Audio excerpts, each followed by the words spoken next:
Don't do that. It's rude.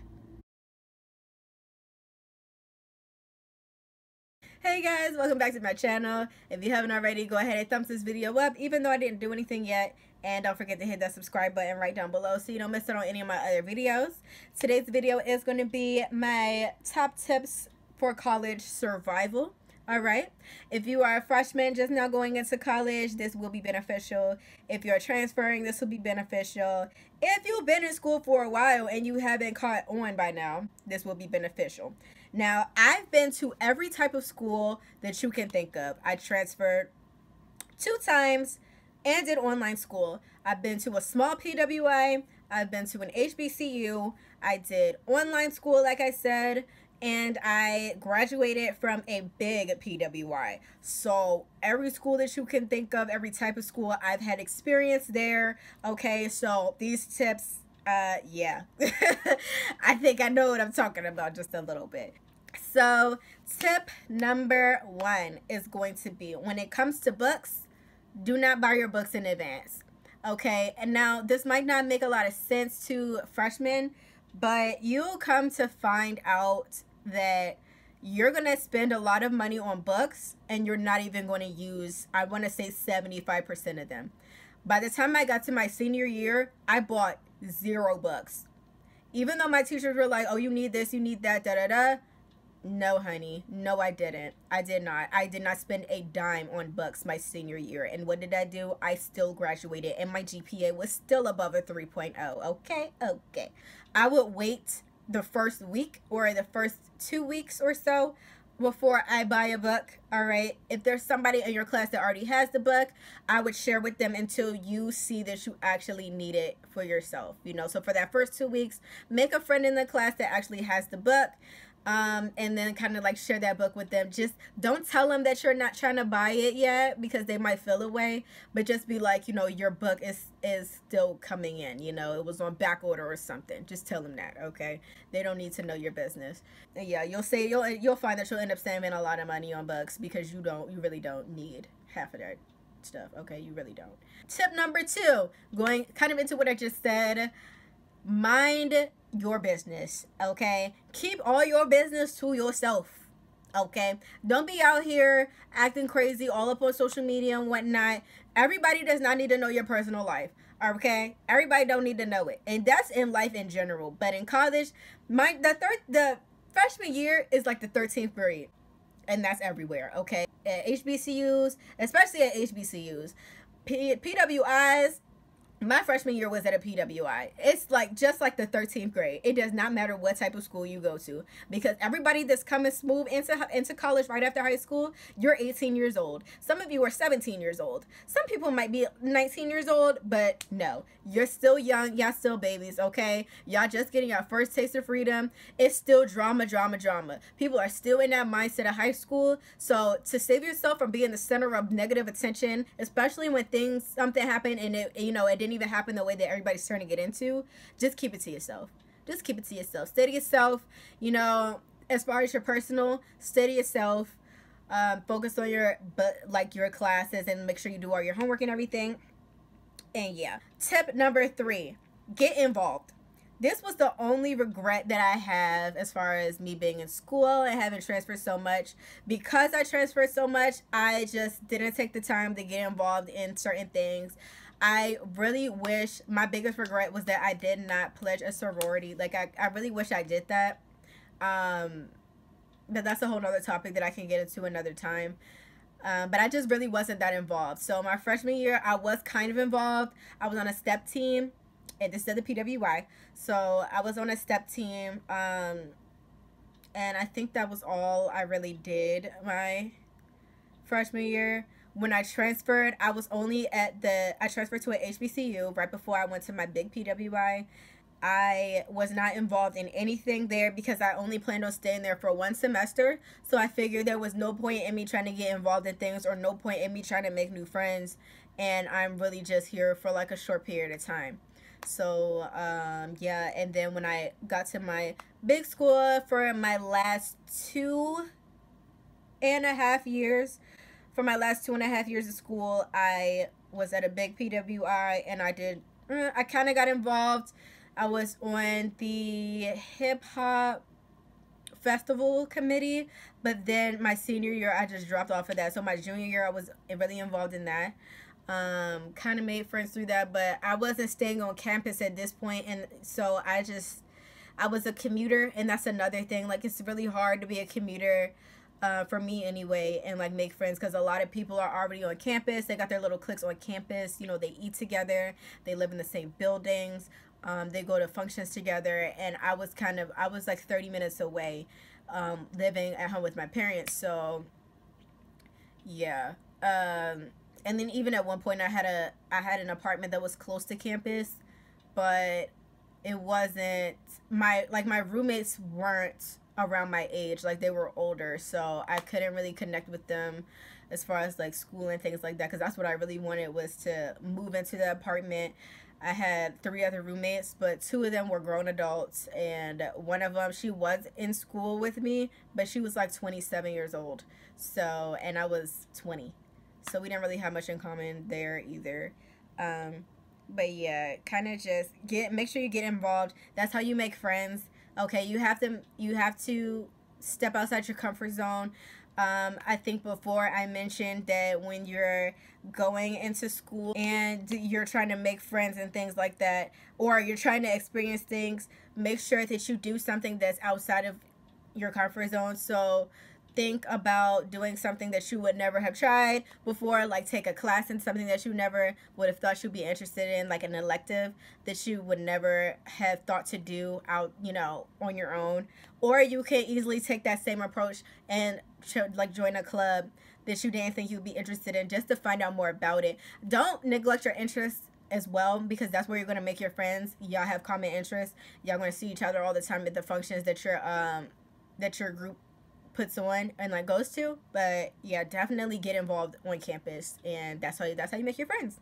My 4th tip is, make sure, if you have a roommate, make sure you guys have an understanding by the first few days. Okay, y'all need to sit down and come to an agreement about what is okay and what's not okay in y'all room. All right, so while you're not that person's parent, you're not each other's parents, y'all both live there, y'all both share a space, you can't really tell them no so much. Like, if they want to bring a friend over, you can't really say no, because they also live there, they're also paying to live there just like you. But there should be some type of an agreement. So like, if you start studying at a certain time and you kind of needed to be quiet, then y'all need to discuss that. Or you might have to go out and go to the library. If they have allowed friends and you kind of have early classes, then you need to make sure that you communicate that. You have to, this is like going to be your first experience on having compromise with people outside of your, with basically a stranger. You're going to have to compromise because you're both sharing that space. You need to make sure that's comfortable for both of you. Going into that a little bit deeper, y'all need to make sure y'all discuss bringing over boys or like sex partners. I had an experience when I was at my HBCU. I used to go home on the weekends, because I did live in a dorm there. I used to go home on the weekends to work at an amusement park. And when I came back on Sundays, it was late or whatever, but that's when I came back. So my roommate had the whole room to herself on the weekends. She had a boyfriend. I didn't care what they did in there while I wasn't there, you know what I mean? But we never had that conversation. So one weekend I was coming back, and I walked in the room and I walked in on them. Okay, now I'm the type of person, some people are kind of squeamish about it and they're like, oh, I'm sorry, and they back right out. No, that's not me. I don't care. Okay, not that I don't care that y'all was in the middle of something, but I don't care because you didn't give me a heads up. So now you're interrupted, you're embarrassed, and you can't finish. I walked smooth in there, turned the light on. I saw her boyfriend hop smooth off of her, like try to hide under the covers, like I couldn't see his big body. Okay, I know you in here. All right, I don't care. You should have said something. Now you're embarrassed. So I just turned that light smooth on. I was like, hey y'all, what's up? Put my bag down, just unpacking my stuff, just like they're not doing anything, because they want to act like they wasn't doing nothing. We all know what was happening, and you're interrupted, and I'm not leaving because you should have given me a heads up. So avoid that for yourself. And my sister also, just like this week, she just went back to school. This week, she had an experience with her new roommate. They didn't have a very clear agreement. And her roommate brought her boyfriend over. And they started doing the nasty right across the room. My sister was in the room. And they thought they was being quiet, but they weren't. I heard that, you nasty. You nasty. You little nasty. Little nasty. Don't do that. It's rude. Yeah, make sure y'all come to an agreement about that. I know when my sister and her first roommate would text her like the pineapple emoji if she was in the room with the guy doing something, and my sister would know, give him a little bit of time before she came back. So y'all could do something like that. Y'all know, you know, so yeah, just make sure you communicate with your roommate. And yeah. Okay. And my final tip, which is my tip number 5, this is the biggest and most important tip that I can give y'all. Make sure that you stay organized, okay? I know that this is hard for some people because some people are just naturally disorganized, but you have to organize yourself. You have to organize your time, because if you don't, you're gonna fall apart, okay? You need to find that organization is going to give you balance. So that'll give you balance between your classes, give you balance between your partying, balance between your homework, your activities that you're doing, your free time. You know what I'm saying? You need to balance that. So I know when I was a freshman, or like anytime I was in school, at all the schools that I was at, I would always have a little bit of a gap in between my classes. And if I didn't have a little bit of a gap, they were all packed together, and then I would always be done by 2 or 3 o'clock. So I would allow myself either between classes, if I had a space right after the class, I would do my homework right there, right before my next class. If I had a little bit of, if they were all pushed together and I had to do my homework after, I would go to the library right after, finish all my homework. Like, I was not playing. All my homework was done by Thursday.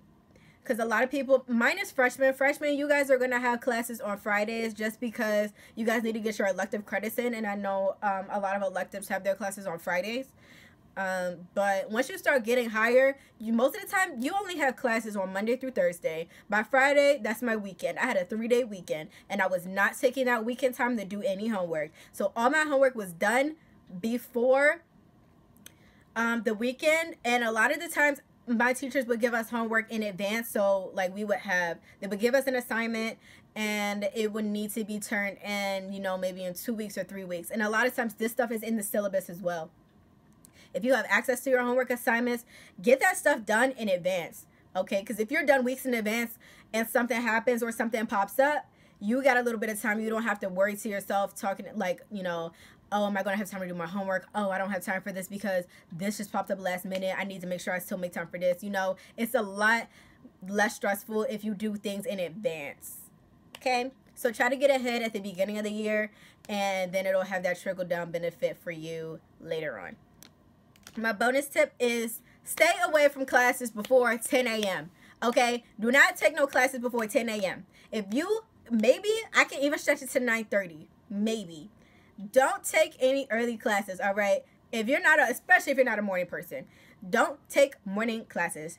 I cannot stress that enough. You're going to be tired because you would have been up all night probably studying, probably doing a group project or something, you know, and you got to wake up in the next morning at like 7 o'clock. Sis, who doing that? You tell me, because it wasn't me doing it. Like, I took one early morning class in my freshman year. I took an 8 a.m. class, and it was economics. Microeconomics at that. And it was, no. It was too early in the morning to be trying to understand how the economy works on a micro level. Okay? 8 o'clock in the morning is not what I wanted to do. Okay? Never did I do that again. Never did I do that again. All my classes started after 9:30, and I was always done by 2:30 or 3 o'clock. Done. Most of the time I was done earlier than that. One semester I was done by 1 o'clock. I was not, no. Now you might have some late classes here or there, but I wouldn't do those either just because you need that time to kind of like wind down and make sure your mental health is okay. because college can be very stressful, and I do think a lot of people underestimate the stress that college puts us through, especially in this generation. I think, not to discredit like our parents or anything who went to college, but I think it's a whole nother ball game right now. I think it is. And honestly, 9 times out of 10 in the situation that I'm in, your college degree, you're probably going to be working in like a whole nother field by the time you get out of school, because you're going to need a job, and the job that you want might not be available, but you still need money, so you got to do something, you know. And a lot of times people get stuck in doing that something that to pay the bills, and end up having to, they owe thousands of dollars in debt, you know, for a degree that they're not even using. So if you're not in school and you don't want to go to school, but you're kind of thinking about it, and you just happen to stumble across this video, take your time and think about it. Like, college is not for everyone. You have to really be on your P's and Q's when you go to school, okay? It's really not for everybody. And don't feel bad if it's not for you, because it's just not for everybody. It's just not. And you can still make it in life without going to college, trust me. Because the job I have now, I have a whole bachelor's degree in marketing and management from a very good school, okay? I work at a bank. I did not need this degree to work at a bank. I didn't. And when I switch over to full-time, I'll be making a good amount of money, and I did not need this degree to do it. So yeah, just keep that in mind. Anything is possible as long as you believe it's possible, okay? And yeah, I think that I'm just gonna wrap it up here. Thanks guys for watching. If you haven't already, go ahead and thumbs this video up. Also, don't forget to hit that subscribe button right down below so you don't miss out on any of my other videos. Also, if you guys like this wig, I did make it myself from my hair company, well, from the hair from my hair company. All that's going to be right down below. I do still have the sale going on for homecoming and things like that, so make sure you guys take advantage of that. If you have any questions, also don't hesitate to email me at my business email that's down below under the hair section as well. And yeah, follow me on all my social media, Snapchat, Instagram, Twitter. That's going to be on the next screen and down below in the description as well. And thanks guys for watching. I will definitely see you guys in my next video.